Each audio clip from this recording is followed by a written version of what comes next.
എനിക്ക് പറയാനുള്ളത് രണ്ട് ടീമുകളോടാണ്. ഈ നൂറ ഹബീബ് തങ്ങൾ എന്ന് പറയുന്ന ചങ്ങാതിയോടും പിന്നെ ഈ മജിലിസിനൊക്കെ പോയിരുന്ന് ഈമാൻ കളയുന്നവരോടും. ആദ്യം മൂപ്പരോട് തന്നെ പറയട്ടെ, എൻ്റെ പൊന്ന് സഹോദര, കുറച്ചൊക്കെ ഒരു നാണവും മാനവും ഒക്കെ നമുക്ക് വേണ്ടേ? അല്ല, ഞാൻ അറിയാൻ പാടില്ല എന്നിട്ട് ചോദിക്കണം.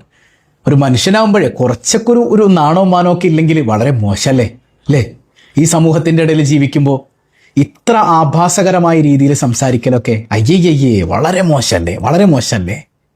നിങ്ങളൊന്ന് കേട്ടു നോക്കിയേ. ഒരു പെണ്ണ് പണ്ട് തിരൂരിലുള്ള ഒരു പെണ്ണിനെ കുറിച്ചിട്ട് പറഞ്ഞു അല്ലേ? തിരൂരിലൊരു പെണ്ണ് അവസാനം മരിക്കുമ്പോ ക്യാൻസർ വന്ന് വയറ് പൊട്ടി ഈ ലോകത്തോട് ഇവിടെ പറയും. നിങ്ങൾക്ക് അറിയോ പെണ്ണ്? ഞാൻ അറിയ പോലുമില്ല. മൂപ്പർ അറിയ പോലുമില്ല. പക്ഷെ മൂപ്പര് കാര്യങ്ങളൊക്കെ പറഞ്ഞു അല്ലേ? ഏതോ സ്ത്രീ പുള്ളിയെ വിമർശിച്ചത്രേ. ക്യാൻസർ വന്ന് വയറ് പൊട്ടി മരിച്ചു എന്നൊക്കെയാണ് പറയണത്. അള്ളാഹു ആയാലും ആ സഹോദരിക്ക് അള്ളാഹു ഷഹീദിന്റെ വലിയ പദവി കൊടുത്ത് അനുഗ്രഹിക്കട്ടെ. ഇത്ര വലിയ തോന്നിവാസം ദീനിന്റെ പേരിൽ കാണിക്കുന്ന മനുഷ്യന്മാരെ വിമർശിച്ചിട്ടാണല്ലോ. പ്രിയ പ്രസവി, നമ്മുടെ ശരീരത്തിലെ മുഴുവൻ ഊർജം ചെലവഴിക്കപ്പെട്ടാലും നമ്മുടെ നാവിലെ വെള്ളം പറ്റി നമ്മൾ നിശ്ചലമായാലും ഇതിന് അറുതി വരുമെന്ന് നിങ്ങൾക്ക് തോന്നുന്നുണ്ടോ? നിങ്ങൾ നോക്കൂ, ഈ പറയപ്പെട്ട കക്ഷിയുടെ അനുജൻ പുതിയ വീട് പണിതപ്പോൾ ആദ്യം അവർ സ്ഥാപിച്ചത് ഒരു പുതിയ കൊടിമരമാണ്. അത് കണ്ടു നോക്കൂ. അപ്പോൾ നമ്മുടെ നൂർ മജ്‌ലിസിലെ പ്രധാനപ്പെട്ട കൊടിമരമാണ് ഈ കാണുന്നത് കേട്ടോ. അതായത് ഇവിടെ വന്നാൽ നമുക്കിതാ കൊടിമരം കാണാനും ഇവിടെ സന്ദർശിക്കാനൊക്കെ നമുക്ക് സൗകര്യമുണ്ട്. അപ്പോൾ അടുത്ത മജ്‌ലിസ് മുതൽ ഇതാ ഇവിടെ ഒരുപാട് മാറ്റങ്ങൾ വരാം. ഇനി ഈ മനുഷ്യനൊരു പണിക്ക് പോകണോ? മറ്റെന്തെങ്കിലും തൊഴിൽ തേടി പോകണോ? ഒരു കച്ചവടം തുടങ്ങേണ്ടതുണ്ട്? ഒന്നും വേണ്ട. ഈ ഒരൊറ്റ കൊടിമരം മതി അദ്ദേഹത്തിൻ്റെ 10 തലമുറക്ക് തിന്നാനുള്ളത്. ഈ നാട്ടിലെ നിഷ്കളങ്കരായ, പ്രത്യേകിച്ച് വടക്കേ മലബാറിലുള്ള പാവപ്പെട്ട പെണ്ണുങ്ങൾ അതിൻ്റെ ചൂട്ടിക്കൊണ്ടിട്ട് കൊടുക്കും.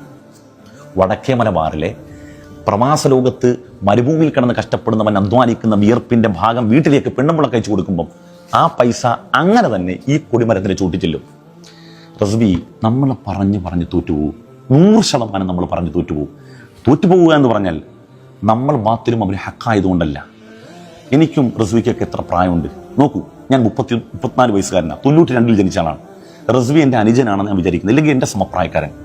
റസ്വി നമ്മളൊക്കെ ഓതാൻ പോകുന്നതിന് എത്രയോ വർഷം മുമ്പ് ദറസ് തുടങ്ങിയ 100 കണക്കിന് ശിഷ്യസമ്പത്തുള്ള 25 വർഷം ദറസ് നടത്തി പരിചയസമ്പന്നനായ ഒരു മുദരിസ് അദ്ദേഹത്തിൻ്റെ സദസ്സിലെ നിത്യ സന്ദർശകനാണ്. അദ്ദേഹം പച്ച കുഫിരിയത്ത് മൈക്കിലൂടെ, അത് നിങ്ങൾക്കൊക്കെ അറിയാം, ഞാൻ ഈ സദസ്സിൽ ഒരു ബഹുസ്വര സമൂഹത്തിൽ അത്തരം വിഷയങ്ങൾ നമ്മൾ പറഞ്ഞ് ഒരു പുതിയ വിവാദത്തിന് വഴി തുറക്കേണ്ടെന്ന് വിചാരിച്ചിട്ടാണ്. ഇസ്ലാമിക അടിസ്ഥാന വിശ്വാസത്തിനെതിരായ പച്ച കുഫിരിയത്ത് മൈക്കിലൂടെ പറഞ്ഞിട്ട് ഹാരിസ് മദനി അല്ലാത്ത, അങ്ങനെ തുടങ്ങിയിട്ട് കുറച്ചാളുകളല്ലാത്ത വേറെ ആരാണ്, ഉമ്മൂടി ഉസ്താദ് അടക്കമുള്ളവരല്ലാത്ത ആരാണ് അതിനെതിരെ പറയാൻ സന്നദ്ധമായിട്ടുള്ളത്? ആ 25 വർഷം ദർസ് നടത്തിയ മുദരിസ് സദസ്സിലിരിക്കുമ്പോൾ ഇത് പറയുന്നത് ഒന്ന് തോളിൽ തട്ടിയിട്ട്, തങ്ങളെ തങ്ങളെ അങ്ങനെ പറയരുത്. ഇവിടെ ഈ സദസ്സിലിരിക്കുന്ന ജനങ്ങളൊക്കെ അവർ മുഗ്നികളാണല്ലോ, അവരുടെ മനസ്സിൽ ഇതൊക്കെ ഒരു കുഴപ്പമില്ല എന്നൊരു തോന്നൽ വരും. അത് വലിയ വിഷയമാണ് എന്ന് പറഞ്ഞു കൊടുക്കാൻ ആ മനുഷ്യനെ കൊണ്ട് സാധിച്ചില്ല എങ്കിൽ ഞാൻ മനസ്സിലാക്കുന്നത്, റസ്വി 2000 രൂപ ആഴ്ചയിൽ 2000 രൂപയും കോഴി ബിരിയാണിക്ക് മുമ്പിൽ വളയാത്ത നട്ടലുകൾ വളരെ തുലവും കുറവാണ്. അങ്ങനെ ഒരു നട്ടലുണ്ടെങ്കിൽ ആ നട്ടലിൻ്റെ പേരാണ് ബഹുമാനപ്പെട്ട മൗലാന പേരുടെ ഉസ്താദ്. ഇന്ന് എരണം കെട്ടവനെന്നും അങ്ങേയറ്റം മ്ലേച്ഛവും മോശവുമായ ഭാഷയിൽ അദ്ദേഹത്തെ സംബോധന ചെയ്യാനുള്ള കാരണവും ഇത്തരം ചൂഷകന്മാരായ ആളുകൾക്ക് ഇന്നും ബഹുമാനപ്പെട്ട പേരുടെ ഉസ്താദ് എതിരായതുകൊണ്ടാണ്. നോക്കൂ നിങ്ങൾ, സമീപകാലത്ത് ജിന്നു മഹദറ എന്ന് പറഞ്ഞു ഒരുത്തൻ കൊണ്ടുനടന്നു. എന്താണത്? ഗൾഫിൽ ഹോട്ടൽ നടത്തി പൊട്ടിപ്പാളീസായി വന്നവൻ ഈ നാട്ടിൽ വന്നിട്ട് പുതിയൊരു കച്ചവടം തുടങ്ങി. അതാണ് ആത്മീയ ചൂഷണം. അവിടെയും നമ്മൾ അദ്ദേഹത്തെ വിമർശിക്കുമ്പോൾ വാട്സപ്പിലും ഫേസ്ബുക്കിലും മെസ്സഞ്ചറിലും വന്നിട്ട് നമ്മളെ തിരുത്താൻ ശ്രമിക്കുന്ന ആളുകളുണ്ടല്ലോ. എന്തുകൊണ്ടാണ് ആ തിരുത്തൽവാദികളായി വരാനുള്ള കാരണം? ഈ പറയപ്പെട്ട ജിന്നു മഹ്ലറയിലും പോകുന്നത് ഈ വേഷം ധരിച്ചവരാണ്. ഈ നാട്ടിലെ നാടന്മാരെക്കാട്ടിയും സാധാരണക്കാരെക്കാട്ടിയും കൂടി ഈ വേഷം ധരിച്ചവരാണ് അവർ സദസ്സിലുള്ളത്. അപ്പോൾ സാധാരണക്കാരായ ആളുകളെ നമ്മളെങ്ങനെ കുറ്റം പറയും? നിഷ്കളങ്കരായ ഉമ്മമാരെ എങ്ങനെ നമ്മൾ കുറ്റം പറയും? അപ്പം ഈ സദസ്സുകളൊക്കെ വിജയിപ്പിക്കും. അപ്പം ഞാൻ പറഞ്ഞതുകൊണ്ട് നമ്മുടെ ഊർജം, നമ്മുടെ തൊണ്ടയിൽ വെള്ളം പറ്റിയിട്ട് കാര്യമില്ല. കാരണം നമ്മുടെ ഇതേ വേഷം ധരിച്ച നമ്മളെക്കാൾ പരിചയസമ്പന്നരായ ആളുകൾ, ഈ പറയപ്പെട്ട ചൂഷകന്മാരും ഒരു ഇൽമുമില്ലാത്ത ഈ മനുഷ്യന്മാരുടെ മുമ്പിൽ പഞ്ചപുച്ഛമടക്കി പോയി നിൽക്കുമ്പോൾ അവർ പറയുന്നതും ചെയ്യുന്നതുമായ മുഴുവൻ കാര്യങ്ങൾക്കും സപ്പോർട്ട് കൊടുക്കുമ്പോൾ പിന്നെ ഈ സമുദായത്തിൽ നമ്മുടെ ശബ്ദം ഒറ്റപ്പെട്ടു പോവുകയല്ലേ? ആ സമയത്ത് ഹൈറായ പരിപാടി വീട്ടിൽ ചെന്ന് ഭാര്യയുടെ മക്കളോടൊപ്പം നമ്മൾ ചെലവഴിക്കുന്നതായിരിക്കും. അള്ളാഹു നമ്മളെയൊക്കെ നന്നാക്കട്ടെ. ഇതൊന്നും അവസാനിക്കാൻ പോകുന്നില്ല ഉസ്താദേ.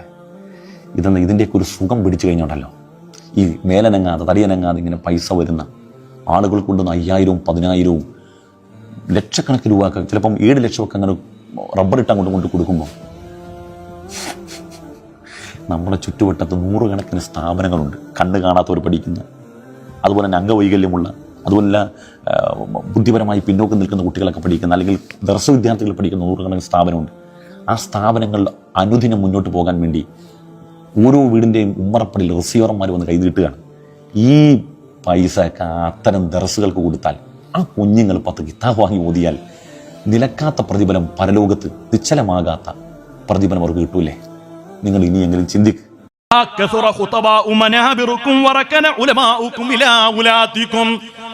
നിങ്ങളിലെ പണ്ഡിതന്മാരായ ആളുകൾ, പ്രഭാഷകരായ ആളുകൾ ധാരാളമായി വർദ്ധിക്കുക. നിങ്ങളുടെ മിമ്പറുകൾ വർദ്ധിക്കുക എന്ന് പറഞ്ഞാൽ പ്രഭാഷകർ ധാരാളമായി കൂടുക എന്നുള്ളത് ഒരെണ്ണത്തിനും, എല്ലാവരും ഞാൻ പറയുന്നില്ല, അധിക എണ്ണത്തിനും ഈമാന്റെ തരിമ്പ് പോലെ ഇല്ലെന്ന് പറയേണ്ടി വരും. രാവിലെ സ്ത്രീകൾ യൂട്യൂബ് എടുത്ത് നോക്കുമ്പം ഈ അടയാളം നിങ്ങളിലുണ്ടോ, നാളെ നിങ്ങൾ വടിയാകും. ഇപ്പൊ യൂട്യൂബിലൊരു അവസ്ഥയാണ്. എന്തൊക്കെ അസംബന്ധങ്ങളാണ് പറയുന്നത്. നിങ്ങൾ സ്വപ്നത്തിൽ ആനയെ കണ്ടോ, നിങ്ങൾ വയറിളകി ഷഹീദാവും. ഇത് കണ്ടിട്ട് സ്ത്രീകൾ മക്കളെ അടുത്ത് വിളിച്ചിട്ട്, ഉമ്മ മരിച്ചാലും നിങ്ങൾ നന്നായിട്ട് പഠിക്കണേ. ആ വയത് പറഞ്ഞ മൂല്യാരും മന്തിയും കഴിച്ച് കിടന്നുറങ്ങിയിട്ടുണ്ടാവും. നമ്മളിവിടെ മന്ദപ്പായി ടെൻഷൻ അടിച്ചിരിക്കുക. യൂട്യൂബിൽ വരുമാനവും സർക്കുലേഷനും വ്യൂസും കൂടാൻ വേണ്ടി എന്തെല്ലാം തള്ളുകളാണ്. അത് രാവിലെ നമ്മൾ തുറന്നാൽ ഖൈറായ നാഫിയായ ഇൽമ് നമ്മുടെ പള്ളിയിലെ ഉസ്താദ്, ബഹുമാനപ്പെട്ട ഉസ്താദ് ഇവിടെ ഇരിക്കും. അവരുടെയൊക്കെ പള്ളിയുടെ മിനാരങ്ങളിൽ വെച്ച മൈക്കിലൂടെ പരിശുദ്ധമായ ദീനിന്റെ ഹക്കായ കാര്യങ്ങൾ ആയത്തുകളിലൂടെയും ഹദീസുകളിലൂടെയും പറയുമ്പോൾ അതൊന്നും കേൾക്കാൻ താല്പര്യമില്ല. ഇവിടെ കുറെ ആളുകളുണ്ട്, അങ്ങോട്ട് മൈക്ക് അങ്ങോട്ട് പറഞ്ഞാൽ ഞാൻ കെട്ടിയ പെണ്ണിത്തിരി ചന്തം കുറവാണ്. ഉസ്താദിന്റെ പാട്ടെന്ന് ഇതുപോട്ടോ, ഉസ്താദിന്റെ പാട്ടെന്ന് കേൾക്കണം, ഇതുപോട്ടോ. പാട്ട് മാത്രമേ കേട്ടോളൂ, ദീമെല്ലാം കേട്ടോ. ഉസ്താദ് ഒളിച്ചോടിയ കഥ. ഇതൊക്കെ നമ്മുടെ സമയം വളരെ പാഴാകുകയാണ്. ഇത് തിരിച്ചറിയാൻ ഉമ്മത്ത് തയ്യാറാകണം. നമുക്ക് ഹക്കായ ദീൻ മനസ്സിലാക്കാൻ എന്തൊക്കെ സോഴ്സുകളുണ്ട്. എനിക്ക് ഏറ്റവും ഇഷ്ടം നമ്മുടെ ഫാറൂഖിനെയും ഉസ്താദിനെയും, സിംസാറുൽ ഹക്ക് ഹുദബീനെയും, റഹ്മത്തുല്ലാ ഖാസിമിനെയും, പേരുസ്ഥാനെയൊക്കെ നമ്മൾ ഇഷ്ടപ്പെടുന്നത് പൊയ് വാക്കുകൾ പറയില്ല. അവിടെ പ്രഭാഷണത്തിന്റെ പ്രത്യേകത ഏതാ? അവിടെങ്ങാണ്ട് ഒളിച്ചോടിയ കഥയും ഇവിടെങ്ങാണ്ട് പെണ്ണുപിടിക്കാൻ പോയ കഥയൊന്നും അവർ പറയില്ല. അള്ളാഹുവിന്റെ പരിശുദ്ധമായ ദീനല്ലാത്തതൊന്നും അവര് പറയില്ല. അതുകൊണ്ട് തന്നെയാണ് അവരുടെ പ്രഭാഷണത്തിന് ആളുകൾ വളരെ കുറവാണെങ്കിൽ പോലും, അങ്ങനെ ആണെന്നല്ല പറയുന്നത്, അങ്ങനെ ആയാൽ പോലും ആ വരുന്ന ചുരുക്കം ആളുകൾ അള്ളാഹുവിൽ അജഞ്ചലമായ ഈമാനുള്ള മനുഷ്യരാണ്. അവരെ സദസ്സിൽ കിട്ടൂ, വളരെ കുറഞ്ഞ ആളുകളെ കിട്ടും. മറ്റേന്ന് പറഞ്ഞാൽ അങ്ങനെയല്ല. ഒരു ഗാനമേള അല്ലെങ്കിൽ ഒരു സെലിബ്രേഷൻ കഴിഞ്ഞ സുഖമാണ്. അവിടാണെന്ന ഒളിച്ചോട്ടം, ഇവിടാണെന്ന പെണ്ണ് കേസും, ഇതെല്ലാം പറഞ്ഞ് ഒരായത്ത്, ചില ആളുകളുടെ പ്രഭാഷണത്തിൽ ഒരായത്തോതാവൽ 2 മണിക്കൂറൊക്കെ പ്രഭാഷണം നടത്തുന്നു. ഒരായത്ത് 114 അധ്യായങ്ങളുണ്ട്, 6000 ചില്ലുവാനം ആയത്തുകളുണ്ട്. ഒരായത്തോതി പ്രസംഗിക്കാമല്ലോ. അൽഹംദുലില്ലാഹ്. അവിടുന്ന് അങ്ങോട്ട് തുടങ്ങി സുബ്ഹാന റബ്ബി. ഞാൻ ആലപ്പുഴ റെയിൽവേ സ്റ്റേഷനിൽ കയറുമ്പോൾ 2 പെൺകുട്ടികളതാ അവിടെ തുടങ്ങി. എങ്ങനെ വലിയ കാര്യത്തെ വലിയ കേൾക്കുകയാണ്. 2 പെൺകുട്ടികൾ ഇങ്ങനെ കയറി. അല്ലെങ്കിൽ നിങ്ങൾ ഈ സ്വപ്നം കണ്ടോ, ഈ അടയാളങ്ങൾ നിങ്ങളിലുണ്ടോ, നിങ്ങൾ നാളെ മരിക്കും. അപ്പൊ അവളിങ്ങനെ സുലീഹ ഉല്ലാസ ചായ എടുത്ത് അവിടെ നിൽക്കണം, അത് കേൾക്കട്ടെ, ഇത് എന്തും അടയാളം എന്നറിയണം. എന്നില്ല അടയാളമുണ്ട്, വെടി തീർന്നു പോവാ. വീഡിയോ കാലിന് തരിപ്പ് മരണത്തിന്റെ അടയാളമാണ്. കാല് തപ്പി തരിപ്പുണ്ട്. അള്ളാഹു അതേ തീർന്ന് വെടി. വെറുതെയാണ്. നമ്മുടെ ഈമാന്റെ ദുർബലത കൊണ്ടാണ്. അള്ളാഹു നമുക്ക് നിശ്ചയിച്ച സമയം അത് ഒരടയാളങ്ങളില്ലെങ്കിലും നമ്മൾ മരണപ്പെടും. പ്രിയപ്പെട്ട മുഅ്മിനീങ്ങളെ, ഈമാൻ കിട്ടി. എങ്ങനെ മരിക്കും, ഇപ്പൊ മരിക്കുമെന്നുള്ള ടെൻഷനല്ല വേണ്ടത്, ഈമാൻ കിട്ടി മരിക്കുമോ എന്നോർത്ത് ഭയപ്പെടും. അല്ലാതെ ആരെങ്കിലും അടയാളങ്ങൾ കണ്ട് ഇപ്പൊ മരിച്ചു പോകും എന്നുള്ള ഭയമല്ല വേണ്ടത്. എപ്പം മരിച്ചാലും ഈമാൻ കിട്ടിയുള്ള മരണമാണ് നമുക്ക് വേണ്ടത്. അള്ളാഹുവിന്റെ മുമ്പിൽ പോയി നിൽക്കുമ്പോൾ ഹിസാബില്ലാതെ സ്വർഗത്തിൽ കടക്കാൻ കഴിയണം. അതാണ് ഒരു മുഅ്മിനായ മനുഷ്യന്റെ ജീവിതം കൊണ്ട് നേടിയെടുക്കേണ്ടത്. അള്ളാഹുവേ, ഞങ്ങൾക്ക് അതിനുള്ള തൗഫീഖ് നൽകണേ ഇദാ കസറ ഖുതബാഉ മനാബിറുക്കും വറകന ഉലമാഉക്കും ഇലാ ഉലാതിക്കും. നിങ്ങളിൽ ധാരാളമായി പ്രഭാഷകർ വർദ്ധിച്ചു വരുന്നത് നിങ്ങൾക്ക് കാണാം. വറകന ഉലമാഉക്കും ഇലാ ഉലാതിക്കും. അവരുടെ പ്രത്യേകത എന്തെന്നറിയുമോ? അവരധികാരികളായ ഭരണകർത്താക്കളായ ആളുകളിലേക്ക് ചാഞ്ഞു നിൽക്കുന്നവരാണെന്ന് ഹബീബായ മുഹമ്മദ് മുസ്തഫ അല്ലാഹുവിന്റെ റസൂൽ പറയാണ്, അവര് ഭരണകർത്താക്കളിലേക്ക് ചാടി നിൽക്കുന്നവരാണ്.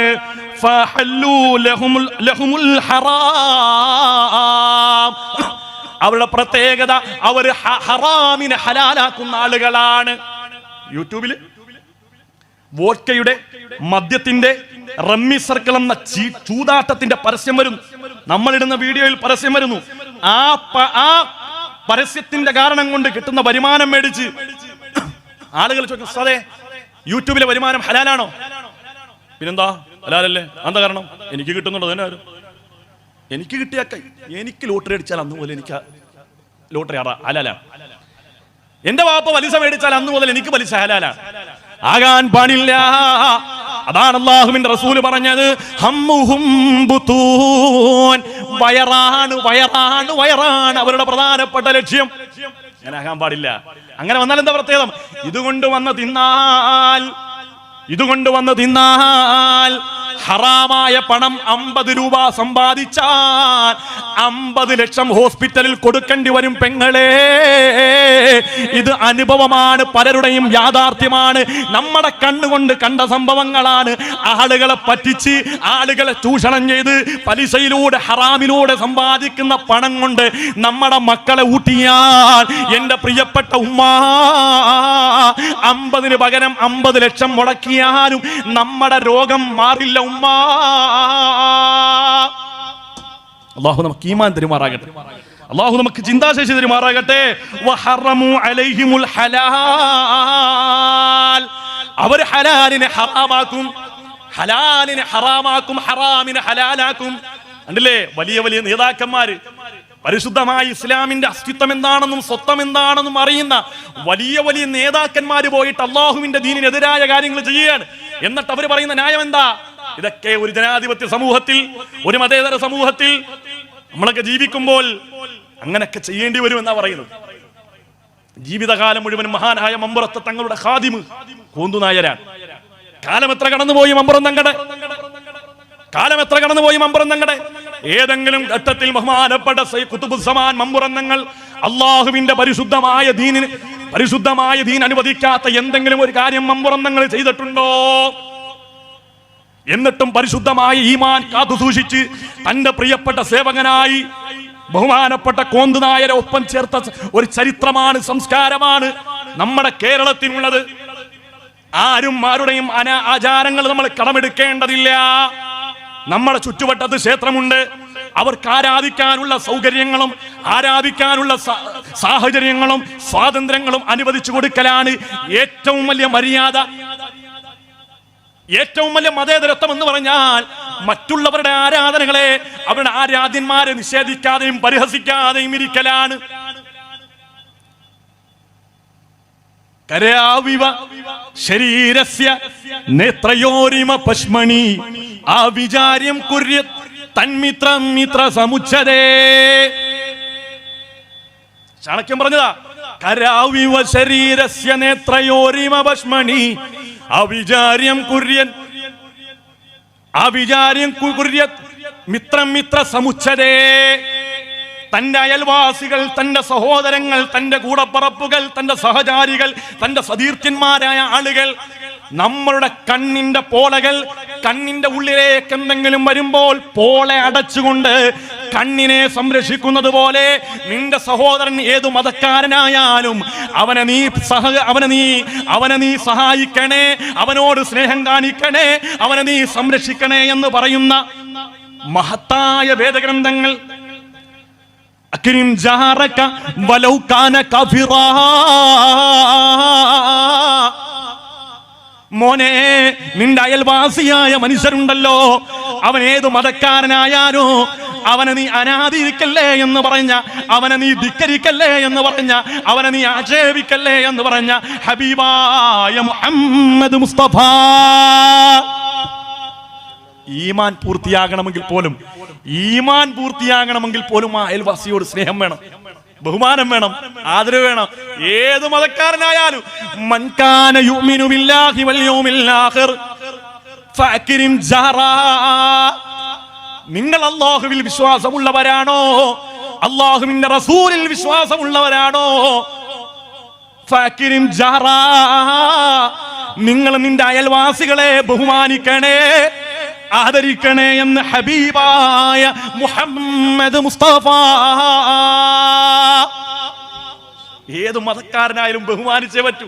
നിന്റെ ഈമാൻ പൂർത്തിയാവൂല. നീ മുസ്ലിം എന്ന് പേര് കെട്ടി ഖാലിദ് എന്നും റസാഖ് എന്നും പറഞ്ഞ് നടക്കുകയാണ്.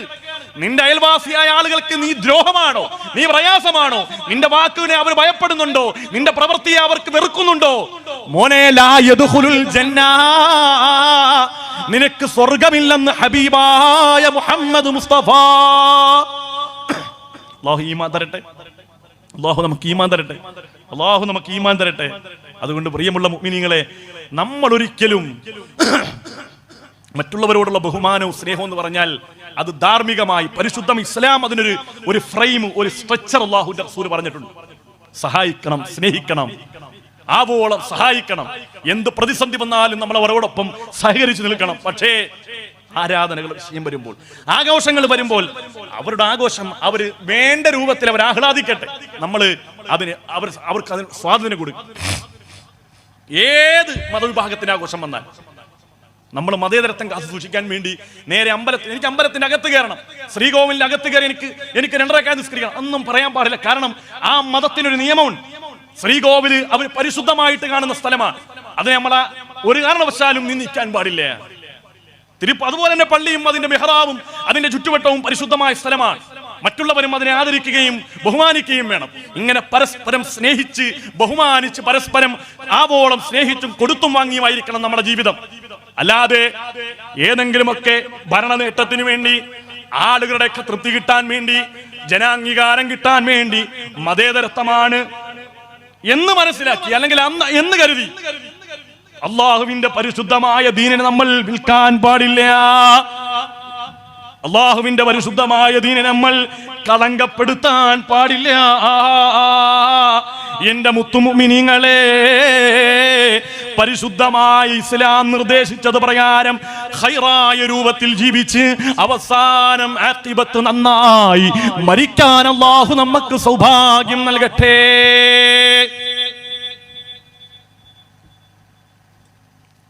മതിയാ? കുഴഞ്ഞ? ഞാൻ കുഴഞ്ഞിട്ട് നിങ്ങൾ കുഴഞ്ഞോ? നിർത്തട്ടെ. അള്ളാഹു നമുക്ക് തൗഫീക്ക് നൽകട്ടെ. കാര്യങ്ങളൊക്കെ മനസ്സിലാക്കാനും ഗ്രഹിക്കാനും അള്ളാഹു നമുക്ക് തൗഫീക്ക് നൽകി അനുഗ്രഹിക്കുമാറാകട്ടെ. അള്ളാഹു നമുക്ക് ചിന്താശേഷി അള്ളാഹു തആല നൽകുമാറാകട്ടെ. അതുപോലെ തന്നെ അള്ളാഹുവിന്റെ റസൂൽ പറഞ്ഞ ശ്രദ്ധേയമായ ഒരു വാക്കാണ് സയഅതി അനന്നാസി സമാനുൻ യത്റുകൂനൽ അദാൻ അലാ ദുഅഫായികും. ഇത് നിങ്ങൾ കേൾക്കേണ്ട വിഷയമാണ്. ഇപ്പൊ എല്ലായിടത്തും നടക്കുന്ന ഒരു പരിപാടിയാണ്. ഉസ്താദന്മാരോട് ചോദിച്ചറിയാം, എല്ലാ ദിവസവും ഓരോ ആളുകൾ വിളിച്ചിട്ട് ചോദിക്കും, ഉസ്താദേ പള്ളി ജോലി ഉണ്ടോ, ഒരു ജോലി കിട്ടാനുണ്ടോ? പള്ളിയിലെ മുക്രിമാര്, ഞാൻ മുഅദ്ദിനാണ്, ഒരു ജോലി കിട്ടാനുണ്ടോ? മുഅദ്ദിന്മാരിങ്ങനെ തേരാപ്പാരെ അലയാണ് ഒരു ജോലിക്ക് വേണ്ടി. എന്തേ? യേശുദാസിന്റെ സൗണ്ട് ഇല്ല. യേശുദാസിന്റെ സൗണ്ട് 3000 ശമ്പളമാണ്. യേശുദാസിന്റെ ഖുർആൻ ഓതിയിട്ടില്ലേ, സുബ്ഹാനക ലാ ഇൽമ ലനാ. പാവപ്പെട്ടവൻ 10-60 വയസ്സുണ്ട്, സുബ്ഹാനക ലാ, അത്രേ പറ്റുള്ളൂ. എന്ത് ചെയ്യാൻ പറ്റും? അള്ളാഹു അങ്ങനെ കൊടുത്തത്. അപ്പൊ കമ്മിറ്റി ഭയങ്കര ചർച്ച, നമ്മുടെ മുഅദ്ദിന് സൗണ്ട് ഇല്ല, ഞാൻ വളാഞ്ചേരി വെങ്ങാട് പഠിക്കുമ്പം സാധേ നിങ്ങളുടെ ബാങ്ക് പുറത്തോട്ട് കേൾക്കുന്നില്ല, പെണ്ണുങ്ങൾ വല്ല പരാതി, 3000 രൂപ തരും യേശുദാസിന്റെ ബാങ്കും കൊടുക്കണ. അല്ലാഹുവിന്റെ റസൂൽ പറഞ്ഞു, സയഅതി അലന്നാസി സമാനുൻ യത്റുകൂനൽ അദാൻ, ബാങ്ക് കൊടുക്കുന്ന മുഅദ്ദിൻമാരായ ആളുകളെ അവരുടെ ജോലിയിൽ നിന്ന് പിരിച്ചുവിടും, ഒഴിവാക്കും. എന്ത് കാരണം കൊണ്ട്? അലാ ദുഅഫാഇഹിം, അവർ ദുർബലരാണ്, അവര് സൗണ്ട് ഇല്ല, അവര് അഴകുള്ള ബാങ്കില്ല. ഇപ്പോഴത്തെ ചെറുപ്പക്കാരായ ആളുകൾ അവരെ മൈക്കം കൂടെ തട്ടിയാൽ അല്ലാഹു അക്ബർ അല്ലാഹു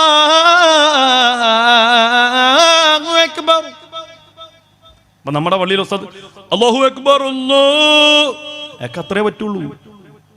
സാധുവാണ്, നമ്മളത് അക്സെപ്റ്റ് ചെയ്യണം. അതുപോലും അല്ലാഹുവിന്റെ റസൂൽ എടുത്തു പറഞ്ഞു, യത്റുകൂനൽ അദാൻ, ബാങ്ക് വിളിക്കാലം ഈ മഹല്ലിലെ മുഴുവൻ ആളുകളും കേട്ട ആ ബാങ്കുണ്ടല്ലോ, ആ സാധുവായ വൃദ്ധനായ മനുഷ്യന്റെ ബാങ്ക. പക്ഷേ ഇപ്പൊ ആരോഗ്യം നഷ്ടപ്പെട്ടപ്പോൾ പള്ളി കമ്മിറ്റിക്ക് അവരെ പറ്റൂല. എല്ലായിടത്തുള്ള പ്രത്യേകതയാണ്, പള്ളി വലുതാകുമ്പം ഉസ്താദ് ചെറുതാവും. നിങ്ങളുടെ പള്ളി ശോചനീയാവസ്ഥ, മൂത്രപ്പരയുടെ മണമെല്ലാം പള്ളിയിലേക്ക് അടിക്കുന്നു. ആളുകൾ ഒരു പള്ളി പൊളിച്ചു പണിയണമെന്ന് ആഗ്രഹമായിട്ട് ആളുകൾ വരികയാണ്. എല്ലാവരും കൂടെ സംഗമിച്ച് ഒരു പള്ളി ഉണ്ടാക്കി നോക്കുമ്പോൾ കുബ്ബയൊക്കെ റൗളയുടെ രൂപത്തിൽ റാഹത്ത്. ഒന്നാമത്തെ ജുമാ കഴിയുമ്പോൾ ഉസ്താദൊക്കെ പറയും, ഉസ്താദേ വേറെ എവിടെയെങ്കിലും ജോലി നോക്കണം, കാരണം ഇവിടെ ഇപ്പം ഗൾഫ് മോഡൽ പള്ളിയായി. ഇപ്പൊ ഇവിടുത്തെ ഖിറാഅത്ത് ബിസ്മില്ലാഹിർ റഹ്മാനിർ റഹീം അലിഫ് ലാം മീം ഈ ഒത്ത് വേണം. സ്ഥാനം പഴയ വല്ലുഹ വല്ലൈലി ഇദാ സജ പറ്റൂല. പറ്റും. യേശുദാസിന്റെ തൊണ്ട അവിടെ നിന്ന് മുറിച്ചുകൊണ്ട് തൊണ്ടക്ക് വെച്ചു കൊടുത്താൽ ലാ ഇലാഹ ഇല്ലാ അന്ത സുബ്ഹാനക ഇന്നി കുന്തു മിനൽ ളാലിമീൻ. ഇതൊക്കെ നമ്മൾ പറഞ്ഞില്ലേ, നമ്മുടെ കയ്യിൽ നിന്ന് ദീൻ പോവുകയാണ്. അല്ലാഹുവിന്റെ റസൂൽ പറഞ്ഞ ഏറ്റവും ഫളിലായ കാര്യങ്ങളിൽ നിന്ന് ആളുകൾ കേവലം ശ്രേഷ്ഠമായ കാര്യങ്ങളിലേക്ക് മടങ്ങും. നമ്മുടെ പള്ളിയിലൊക്കെ ഇവിടെ സദസ്യരോട് ചോദിക്കുകയാണ്, ഇവിടെ ഏറ്റവും കൂടുതൽ ആളുകൾ പള്ളിയിൽ നിസ്കരിക്കാൻ വരുന്ന നിസ്കാരം ഏതാണ്? നിങ്ങളൊന്ന് പറഞ്ഞേ, നിങ്ങളുടെ പള്ളിയിൽ ഏറ്റവും കൂടുതൽ ആളുകൾ നിസ്കരിക്കാൻ വരുന്ന നിസ്കാരം ഏതാണ്? തുറന്നു പറഞ്ഞു. ഇശാഖാണ്? തെറ്റാണ്, മഗ്രിബിനാണ്. ഏത് പള്ളിയിൽ ചെന്നാലും ഏറ്റവും കൂടുതൽ ആളുകൾ നിസ്കാരം ഏതാ? മഗ്രിബാണ് അല്ലേ? മഗ്രിബല്ലേ ഏറ്റവും കൂടുതൽ ആളുകൾ. എന്നാൽ ഏറ്റവും ഒരു ദിവസത്തെ നിസ്കാരത്തിൽ ഏറ്റവും ശ്രേഷ്ഠമായ നിസ്കാരം ഏതാണ്? സുബഹിയാണ്. സുബഹിക്ക് 3 സഫാളുണ്ടാവും, മൈക്കും വേണ്ട. ഉസ്താദിന്റെ ശ്വാസം വിടുന്നവരെ ഇവിടെ നിൽക്കുന്ന ആൾക്ക് കേൾക്കാൻ പറ്റും. അല്ലാഹുവിന്റെ റസൂൽ പറഞ്ഞതാണ്, ഏറ്റവും ശ്രേഷ്ഠമായ കാര്യങ്ങളിൽ നിന്ന് ജനങ്ങൾ കേവലം ശ്രേഷ്ഠമായ കാര്യങ്ങളിലേക്ക്. അതുപോലെ തന്നെ നിസ്കാരം ഒഴിവാക്കാൻ പറ്റിയ 3 കാര്യങ്ങൾ, 2 കാര്യങ്ങളല്ലേ, 1 കാര്യങ്ങളുണ്ട്. നിസ്കാരം ഖളാ ആക്കാൻ 3 കാര്യങ്ങൾ. ഇസ്ലാമിൽ 2 കാര്യങ്ങളേ ഉള്ളൂ. പുതിയതായിട്ട് ഒന്നുകൂടി പറയാൻ, ഒന്നാമത്തെ ഉറക്കം, 2 മറവി. ഉറക്കവും മറവിയും കൊണ്ട് നിസ്കാരം ഖളായി, അള്ളാഹുവിന് ശിക്ഷയില്ല, നമ്മൾ ഖളാ വീട്ടിയാൽ മതി. 3ാമത്തെ ഒന്നുണ്ട്, ഏർവാടി സിയാറത്ത്. കുറെ ഹമുക്കൾ ഞാൻ ഈ സദസ്സിൽ പറയുന്ന വിഷമം കൊണ്ട് പറയാം. ഇവിടുന്ന് ഒരു വണ്ടി പുറപ്പെട്ടാൽ, ഇവിടുന്ന് വണ്ടി സ്റ്റാർട്ട് ചെയ്താൽ ഏർവാടി കൊണ്ടാണ് നിർത്തിയത്. അല്ലിത്ത ഇതിന്റെ ഇടയ്ക്കുള്ള നിസ്കാരമൊന്നും ഇല്ലല്ലോ. സിയാറത്ത് നിങ്ങൾ ആരെടുക്കേ പോകുന്നത്? ബാദിഷാ തങ്ങെടുക്കേ. അവരെന്തിനു വേണ്ടിയാ ജീവിച്ചത്? അള്ളാഹുവിന് വേണ്ടി. അവർ മരിച്ചത് എന്തിനു വേണ്ടിയാ? അള്ളാഹുവിന് വേണ്ടി. നിങ്ങൾ എന്തിനാ ചെല്ലുന്നത്? നിങ്ങളുടെ കാര്യങ്ങളെല്ലാം വളരെ എളുപ്പത്തിൽ ഡിജിറ്റലായിട്ട് നടക്കാൻ വേണ്ടി. ദാരിദ്ര്യമുണ്ടായി, സൂറത്തുൽ വാഖിയ ഓതാൻ ആദരവായ റസൂലുള്ളാഹി സ്വല്ലല്ലാഹു അലൈഹി വസല്ലം തങ്ങൾ പറഞ്ഞു, അത് ഓതാൻ വയ്യ. സൂറത്ത് നിങ്ങൾ ദുഹാ നിസ്കരിക്കും. ദുഹാ നിസ്കാരം എന്നുള്ളത് ഹല്ലുള്ള നിസ്കാരമാണ്, ഭാഗ്യത്തെ കൊണ്ട് തരുന്ന നിസ്കാരമാണ്. ദുഹാ നിസ്കരിച്ചിട്ട് റബ്ബിനോട് ദുആരക്ക്, പടച്ചോനെ എന്റെ പ്രയാസങ്ങളൊക്കെ മാറ്റിത്താ, നല്ല സമൃദ്ധി വരുമെന്നാണ് അല്ലാഹുവിന്റെ റസൂൽ പറഞ്ഞത്. നിസ്കരിക്കേണ്ട ഉസ്താദ് പാടാ. 500 രൂപ മുടക്കിയാൽ ഇവിടുന്ന് ഒരു വണ്ടി പോകുന്നുണ്ട് ഏർവാടിയിൽ, നേരെ അവിടെ ചെന്ന് എല്ലാ കാര്യങ്ങളും അങ്ങോട്ട് കൊട്ടി കൊടുത്താൽ എല്ലാം കൊട്ടക്കണക്കിന് ഇങ്ങോട്ട് കിട്ടും. ഓക്കെ, സിയാറത്ത് എന്നുള്ളത് പുള്ളിമുള്ള അമലാണ്, പക്ഷെ നിസ്കാരക്കാരനുള്ളതാണ്. മനസ്സിലായി? അള്ളാഹുവിനെ ഭയപ്പെടുന്ന മനുഷ്യർക്കുള്ളതാണ് സിയാറത്ത്. പക്ഷേ ഞാൻ ഈ പറയുന്ന കാര്യങ്ങൾ നിങ്ങൾക്ക് തന്നെ ബോധ്യപ്പെടുന്ന കാര്യമാണ്. നിസ്കാരം ഖളാക്കി ഏർവാടിയിലേക്കും നാഗൂരിലേക്കും പോകുന്ന പെങ്ങളെ ചിന്തിക്കണേ, അള്ളാഹുവിന്റെ ഔലിയാക്കന്മാർ ഇത് പൊരുത്തപ്പെടുന്ന പരിപാടിയല്ല. അള്ളാഹും റസൂലും അള്ളാഹുവിന്റെ ഔലിയാക്കന്മാരും ഇഷ്ടപ്പെടുന്ന പ്രവൃത്തിയല്ല. നിങ്ങൾ പൊരുത്തൻ വാങ്ങാൻ വേണ്ടി ചെന്ന് കുരുത്തക്കേടും മേടിച്ചു കൊണ്ടുവരുന്ന പരിപാടിയ. അള്ളാഹു നമുക്ക് ഈമാൻ നൽകട്ടെ. ഇപ്പൊ നോക്ക്, ഭീമാപ്പള്ളി ഉറൂസിന് എന്റെ നാട്ടിൽ നിന്ന് ഒരു വണ്ടി നിറച്ച ആളുകൾ പോയി. ഭീമാപ്പള്ളി ഉറൂസ്, അതിൽ എന്റെ വീട്ടിൽ എപ്പോഴും വരുന്നൊരു സഹോദരിയുണ്ട്. അവിടെ ഇങ്ങനെ വെറുതെ രസത്തിന് ചോദിച്ചു, ഉറൂസിലൊക്കെ പങ്കെടുത്ത് ആയത്തായിരുന്നു, എവിടെ നിസ്കരിച്ച്? അവിടെ പെണ്ണുങ്ങൾക്ക് നിസ്കരിക്കാൻ സ്ഥലമില്ല. ഭീമാപ്പള്ളിയിൽ ഇത്രയും വലിയൊരു പള്ളി ഉണ്ടായിട്ട് പെണ്ണുങ്ങൾക്ക് നിസ്കരിക്കുന്ന പെണ്ണുങ്ങൾക്ക് നിസ്കരിക്കാൻ സ്ഥലമുണ്ട്, നിസ്കരിക്കാത്ത പെണ്ണുങ്ങൾക്ക് നിസ്കരിക്കാൻ സ്ഥലമില്ലെന്നാ പറഞ്ഞത്. നിസ്കരിക്കുന്ന പെണ്ണുങ്ങൾക്ക് നിസ്കരിക്കാൻ സ്ഥലമുണ്ട്, നിസ്കരിക്കാത്ത പെണ്ണുങ്ങൾക്ക് നിസ്കരിക്കാൻ 1 ഇഞ്ച് ഭൂമി പോലും അവിടെ ഇല്ല. അള്ളാഹു നമുക്ക് ഈമാൻ തരുമാറാകട്ടെ. എന്തിനാണ് ഇങ്ങനെ ജീവിക്കുന്നത്? എന്തിനാണ് ഇവർ ഇങ്ങനെ ജീവിക്കുന്നത്? ഉദരം ക്രമേണ പടുത്തു ചീഞ്ഞളിഞ്ഞില്ലയോ, അതുകൊണ്ട് ഖബർ നിറഞ്ഞ ദൽബുദമല്ലയോ. തോന്നിയാസങ്ങളൊക്കെ കാണിച്ചിട്ട് അവിടെ പോയി കിടക്ക്. ഉദരം ക്രമേണ പടുത്തു ചീഞ്ഞളിഞ്ഞില്ലയോ, അതുകൊണ്ട് ഖബർ നിറഞ്ഞ ദൽബുദമല്ലയോ. ആർത്തും ആഹ്ലാദിച്ചും ഉല്ലസിച്ചും എല്ലാ കോമാളിത്തരങ്ങളും നൃത്തങ്ങൾക്കും ചുവടുവപ്പുകൾക്കും സാക്ഷിയായി അവസാനം ആ കുഴിയിൽ വെറ്റമുക്ക് ജുമാ മസ്ജിദിന്റെ ആ പള്ളിക്കാട്ടിൽ കൊണ്ടുവച്ച് 3-ാമത്തെ ദിവസം എത്തുമ്പോൾ ശരീരം പൊട്ടി വയറ് പൊട്ടി ആ ചീഞ്ചലം ഖബറിൽ നിറഞ്ഞ് മയ്യത്തിങ്ങനെ ആ ഖബറിൽ ഒഴുകി നടക്കുന്ന ആ ഒരവസ്ഥയുണ്ടല്ലോ. പെങ്ങളെ, നീ ചിന്തിച്ചാൽ എങ്ങനാണ് ഉമ്മ നിനക്ക് നിസ്കാരം ഉപേക്ഷിക്കാൻ കഴിയുന്നത്? ഇവയൊക്കെ നീ ചിന്തിച്ചു കരയുക സോദരാ, എന്നാൽ സുറൂറായി നീ കടക്കും മറുകരാ. പറഞ്ഞതാ, തെങ്ങിന്റെ മടലടരുന്നതും കണ്ടില്ലേ, അടരാതെ നിന്നു ചിരിച്ചതും കരഞ്ഞില്ലേ. തെങ്ങിന്റെ ഉണക്കമടൽ വീഴുമ്പോൾ പച്ചമടലിൽ നിന്ന് ചിരിക്കുമത്രേ. പക്ഷേ പച്ചമടലറിയുന്നില്ലല്ലോ, കാലാന്തരത്തിൽ ഞാനും ഉണക്കമടലായി നിലം പതിക്കുമെന്ന്. എത്ര അർത്ഥവത്തായ ഉദാഹരണങ്ങളാണ് ബഹുമാനപ്പെട്ട തടവസ്ഥാദ് പറഞ്ഞത്. ഇവയൊക്കെ നീ ചിന്തിച്ചു കരയുക സോദരാ, എന്നാൽ സുറൂറായി നീ കടക്കും മറുകരാ. തെങ്ങിന്റെ മടലടരുന്നതും കണ്ടില്ലേ, അടരാതെ നിന്നു ചിരിച്ചതും കരഞ്ഞില്ലേ. അടരാതെ നിന്ന പച്ചമടലും അന്ത്യം കരയേണ്ടി വന്നില്ലേ. ഇതല്ലേ ജീവിതം? ഇതല്ലേ ജീവിതം? മേൽപോട്ടുയരും വീർപ്പുകൾ താഴോട്ടെത്തുമെന്നാരറിയും, മേൽക്കുമേലാൽ വാരി കൂട്ടിയിട്ടെന്തൊരു ഫലമറിയും. മന്ത്രിക്കും തന്ത്രിക്കും രാജനുമെല്ലാം ഖബറിടം ഒരുപോലെ, മാളിക തട്ടുകൾ കട്ടിലും മെത്തകളില്ലല്ലോ നാളെ. എല്ലാം അവസാനിച്ചു ദുനിയാവിന്ന് പോകേണ്ടി വരും. ഇതെല്ലാം റിയാലിറ്റിയാണ്, ഇതെല്ലാം റിയാലിറ്റിയാണ്. ഇതൊന്നും ഒരു കെട്ടുകഥയല്ല. കുതിരപ്പുറത്ത് സഞ്ചരിച്ചവരല്ലേ പിടിമണ്ണ് വാരിയെറിഞ്ഞ ദൽബുദമല്ലേ. കുതിരപ്പുറത്ത് രാജാവായി ജനങ്ങൾക്ക് മുമ്പിൽ അതിധീരനായി നടക്കുമ്പോൾ കുതിരയുടെ 10 അടിയിലേക്ക് ഒരു സാധാരണക്കാരനായ പ്രജക്ക് അടുക്കാൻ കഴിയാതെ നിന്ന രാജാവിനെയും അവസാനം കുഴിയിലേക്ക് കൊണ്ടടക്കം ചെയ്യപ്പെട്ടപ്പോൾ സാധാരണക്കാരനായ പ്രജ 3 പിടി മണ്ണ് വാരിയിട്ട് പിടിമണ്ണു വാരിയെറിഞ്ഞ ദൽബുദമല്ലേ. അല്ലാഹു ഈമാനുള്ള മരണം അല്ലാഹു നമുക്ക് തരട്ടെ. അല്ലാഹു ആക്കിബത്ത് നന്നായുള്ള മരണം അല്ലാഹു നമുക്ക് തരട്ടെ.